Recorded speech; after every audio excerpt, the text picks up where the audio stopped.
जय हिंद साथियों, स्वागत है आपका self study classes with Sumit Jain YouTube channel में।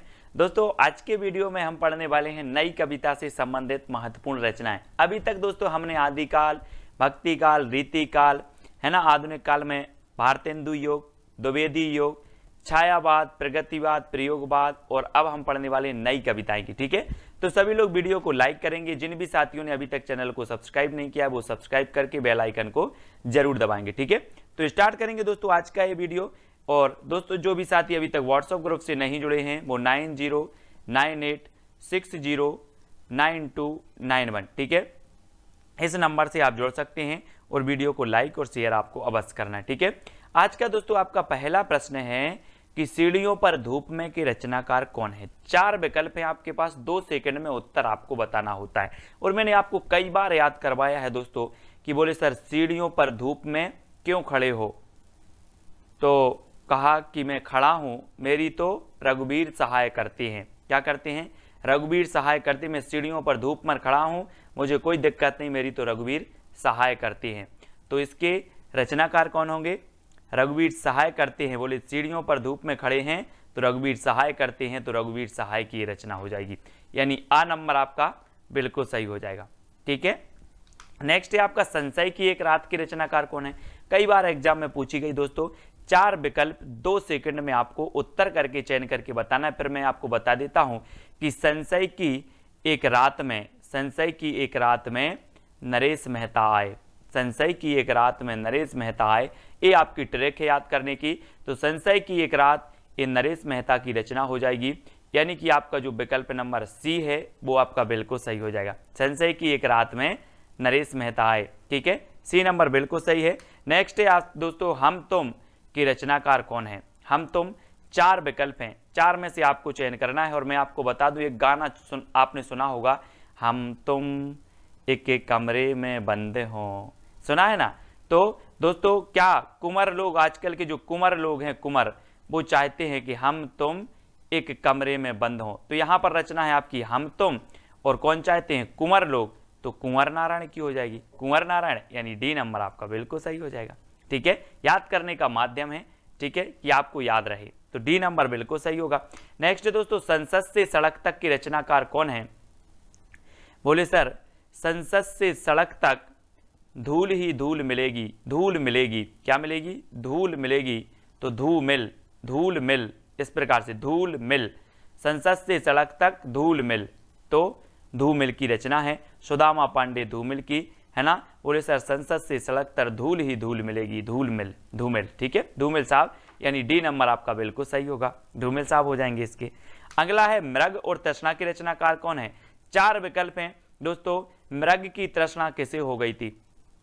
बोले भगवान श्री राम को, हरि को, है ना, उसे हरि बोलेंगे, उन्हें मृग की तृष्णा हो गई, वो मृग के पीछे पीछे भाग रहे थे। चित्र में देखो तो मृग तृष्णा हो गई थी हरि को, भगवान को, श्री राम को, है ना। तो हरि को हो गई तो हरि नारायण व्यास, हरि नारायण व्यास, यानी डी नंबर आपका बिल्कुल सही होगा। बोले हरि को क्या हो गई थी? मृग की तृष्णा, तो हरिनारायण व्यास की ये रचना है, बहुत ही बढ़िया रचना मानी जाती है और पूछी भी जाती है। ठीक है, नेक्स्ट है सूर्य का स्वागत की रचनाकार कौन है। 4 विकल्प हैं दोस्तों, आपको उत्तर बताना है। इससे पहले कि अगर आपने वीडियो नहीं देखी है तो वीडियो जरूर बताना है। सूर्य का स्वागत कौन कर रहा है? रघुवीर सहाय, दुष्यंत कुमार, सुदामा पांडे धूमिल। ये दुष्यंत कुमार 2 जगह है, तो आप 2 में से एक कोई भी उत्तर बता देंगे कि सर सूर्य का स्वागत दुष्यंत कुमार करेंगे। कौन करेंगे सूर्य का स्वागत? दुष्यंत कुमार। ठीक है दोस्तों, जो भी साथी ज्वाइन मेंबर बनना चाहते हैं चैनल के, वो ज्वाइन मेंबर बन सकते हैं और ज्वाइन व्हाट्सएप ग्रुप में जुड़ सकते हैं। ठीक है, वहां पर आपको पीडीएफ आदि स्टडी मटेरियल प्रेषित किया जाता है। आपका कमेंट जो है सबसे ज्यादा हाईलाइट होते हैं, आपको तिरंगा इमोजी भी दिया जाता है। ठीक है, तो सूर्य का स्वागत दुष्यंत कुमार की रचना हो जाएगी। जागते रहो की रचनाकार कौन है? आपने देखा होगा भारत में जो पहरा देते हैं वो कहते हैं जागते रहो, कहां पर? भारत में, तो कौन होंगे? भारत भूषण अग्रवाल। बोले सर भारत में जो पहरा देते हैं वो बोलते हैं जागते रहो, कहां पर? भारत में, तो भारत भूषण अग्रवाल की रचना होगी कौन सी? जागते रहो। ठीक है, अब आपसे कभी पूछा जाएगा कि जागते रहो की रचनाकार कौन है, आप बोलना कि जागते रहो पहरा देते हैं भारत में, है ना, तो ये बोलते हैं जागते रहो। ठीक है, इस प्रकार से। अगला है आत्महत्या के विरुद्ध के रचनाकार कौन है? आत्महत्या के विरुद्ध, तो दोस्तों आत्महत्या के विरुद्ध रघुवीर सहाय नहीं करेंगे, है ना, सहाय, रघुवीर सहाय, बोले आत्महत्या के विरुद्ध रघुवीर सहाय करते हैं, आत्महत्या के पक्ष में नहीं करते। ठीक है, तो आत्महत्या के विरुद्ध रघुवीर सहाय की रचना है, यानी कि आपका जो ए नंबर है वो इसको याद रख लेना, ए नंबर। ठीक है, आत्महत्या के विरुद्ध रघुवीर सहाय। ठीक है, आत्महत्या के विरुद्ध रघुवीर सहाय, धूप में, है ना, सीढ़ियों पर धूप में रघुवीर सहाय, इनको याद करेंगे। ये पूछी जाती रचना। परिवेश के रचनाकार कौन है? दोस्तों आपने प्राचीन काल में पढ़ा होगा कि राजा महाराजाओं के पास कुंवर होते थे, बोले कुंवर हुए हैं, है ना, कुंवर हुए हैं, तो वो कुंवर को बहुत अच्छा परिवेश देते थे। क्या देते थे? परिवेश। किसको? कुंवर को। कुंवर को राजा महाराजा परिवेश देते थे, तो रचना परिवेश किसकी हो जाएगी? किसकी होगी? कुंवर नारायण की। किसकी? कुंवर नारायण की, यानी कि आपका जो विकल्प नंबर ए है वो बिल्कुल सही हो जाएगा। बोले कुंवर का परिवेश, कुंवर का परिवेश, ऐसे याद रखेंगे। ठीक है, अगला है दोस्तों मछली घर के रचनाकार कौन है? आपने पढ़ा होगा पहले कि बोले मछली जल की रानी है, जीवन उसका पानी है, बच्चे पढ़ते ना, अपन ने भी पढ़ा है बहुत। और मछली की रचना, मछली घर के जो रचनाकार हैं, और इसको याद करने की ट्रिक है, मछली घर में विजय देव पकड़े गए। कौन पकड़े गए? विजय देव पकड़े गए, तो मछली घर रचना हो जाएगी विजय देव नारायण शाही। मछली घर में विजय देव पकड़े गए, तो विजय देव नारायण शाही, यानी डी नंबर आपका बिल्कुल सही होगा। ठीक है, डी नंबर। अगला है दोस्तों आपको चांदनी और चुनर की रचनाकार कौन है? 2 सेकंड में आपको उत्तर बताना है, और इसका बिल्कुल सही आंसर हो जाएगा। कौन है चांदनी और चुनर? शकुंत माथुर। शकुंत माथुर, यानी कि शकुंत माथुर ने चांदनी की चुनर ओढ़ी। किसने? शकुंत माथुर ने चांदनी की चुनर ओढ़ी, तो चांदनी और चुनर की रचनाकार होंगे शकुंत माथुर। इस प्रकार से याद रखेंगे। क्या बोलोगे अब? कि शकुंत माथुर ने चांदनी की चुनर ओढ़ी। ठीक है, इस प्रकार से। नेक्स्ट है नाव के पांव के रचनाकार कौन है? दोस्तों आपने देखे नाव के पांव? बोले सर नहीं देखे, तो ये किसने काट दिए? जगदीश ने। कोई जगदीश नाम का लड़का है, उसने नाव के पांव काट दिए। बोले सर जगदीश ने नाव के पांव काट दिए, तो क्या हो जाएंगे? नाव के पांव के रचनाकार होंगे जगदीश गुप्त। कौन होंगे? जगदीश गुप्त। किसने काट दिए नाव के पांव? जगदीश ने। ठीक है, तो नाव के पांव रचना किसकी होगी? जगदीश गुप्त की हो जाएगी, यानी सा नंबर आपका बिल्कुल सही हो जाएगा। ठीक है, मुक्ति प्रसंग कंकावती के रचनाकार कौन है? बहुत ही बढ़िया प्रश्न है दोस्तों। और मुक्ति प्रसन्न और कंकावती ये 2 रचनाएं हैं, और ये 2 रचनाएं किसकी हैं? तो वो हैं राजकमल चौधरी। राजकमल चौधरी की मुक्ति का प्रसंग कंकावती से पूछो, है ना। राजकमल की मुक्ति का प्रसंग किससे पूछो? कंकावती से। तो राजकमल से हो जाएगा आपका राजकमल चौधरी, मुक्ति से हो जाएगा मुक्ति प्रसंग, कंकावती से कंकावती। तो राजकमल की मुक्ति का जो प्रसंग है वो किससे पूछो? कंकावती से पूछो। मुक्ति का प्रसंग कंकावती से पूछो। किसकी? राजकमल की।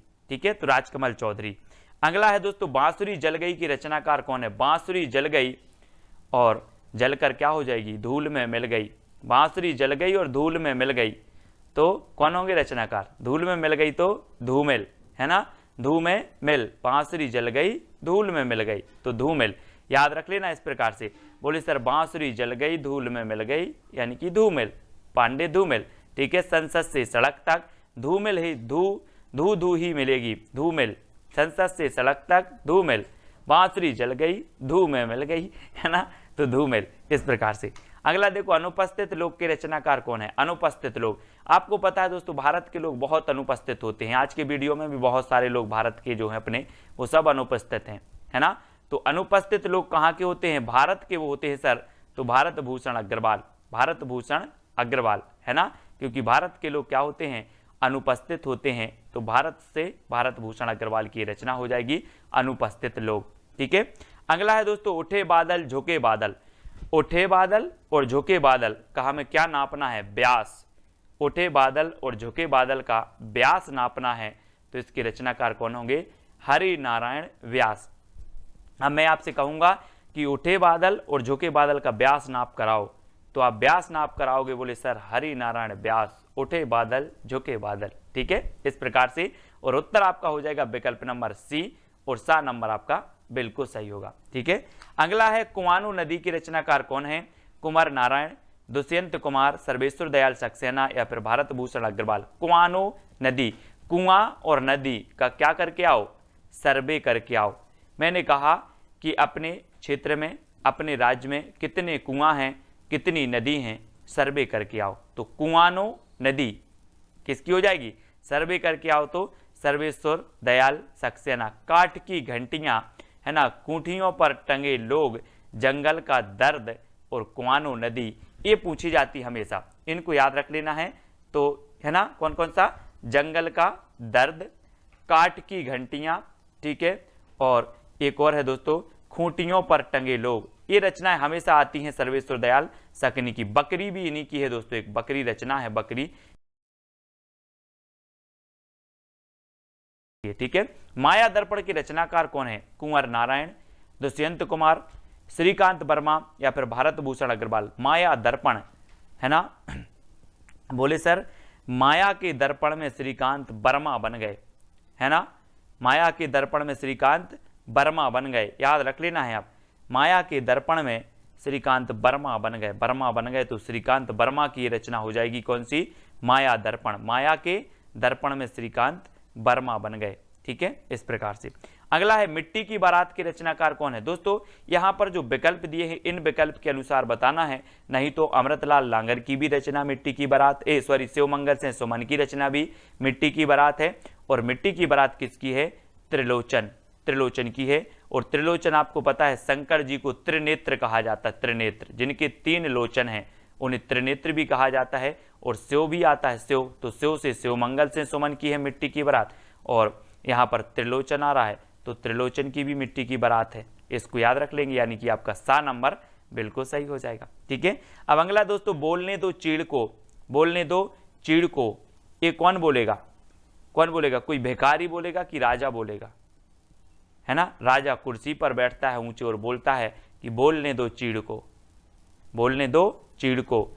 तो बोलने दो चीड़ को बोला है नरेश। कौन बोला है? नरेश बोल रहा है, तो नरेश मेहता, है ना, कोई नरेश है और वो बोल रहा है कुर्सी पर, ऊंची कुर्सी पर बैठा है, बोल रहा है बोलने दो चीड़ को, नरेश मेहता, बोलने दो चीड़ को, नरेश मेहता। और सा नंबर आपका बिल्कुल सही हो जाएगा। नेक्स्ट है एक पतंग अनंत में की रचनाकार कौन है? एक पतंग अनंत में।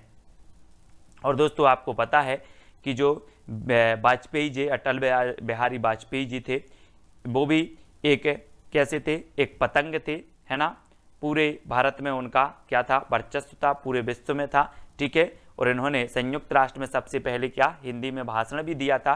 तो एक पतंग थे वाजपेयी जी, जो कहाँ चले गए? अनंत में चले गए, अनंत में। ठीक है, तो एक पतंग अनंत में, कौन? वाजपेयी, यानी कि अशोक वाजपेयी। और सा नंबर आपका बिल्कुल सही होगा, अशोक वाजपेयी। ज्ञात से अज्ञात की ओर हम याद करते हैं, पढ़ते हैं। ठीक है, अब दोस्तों अगला जो आपको प्रश्न है जिसका उत्तर आपको बताना है, कागज के फूल किसकी रचना है? कुंवर नारायण की, दुष्यंत कुमार की, अशोक वाजपेयी या फिर भारत भूषण अग्रवाल की। ये 4 रचनाएं हैं, 4 विकल्प हैं, इनमें से आपको चयन करके बताना है कि ये रचना किसकी है। ये विकल्प दोस्तों आपको कमेंट में करना है। जितने भी साथी देख रहे हैं सभी को ये चैलेंज प्रश्न का उत्तर बताना बहुत अनिवार्य है। ठीक है, और दोस्तों आपको वीडियो को लाइक करना है और ज्वाइन मेंबर अवश्य बनना है। जो बन सकते हैं वो ज्वाइन मेंबर जरूर बने, वीडियो को लाइक करें और शेयर करें। और जो भी साथी अभी तक व्हाट्सएप ग्रुप से नहीं जुड़ पाए हैं वो 9098609291, इससे आपको जरूर जुड़ना है। ठीक है, और वीडियो को लाइक और शेयर अवश्य करना है। आज की वीडियो के लिए बस इतना ही। जय हिंद।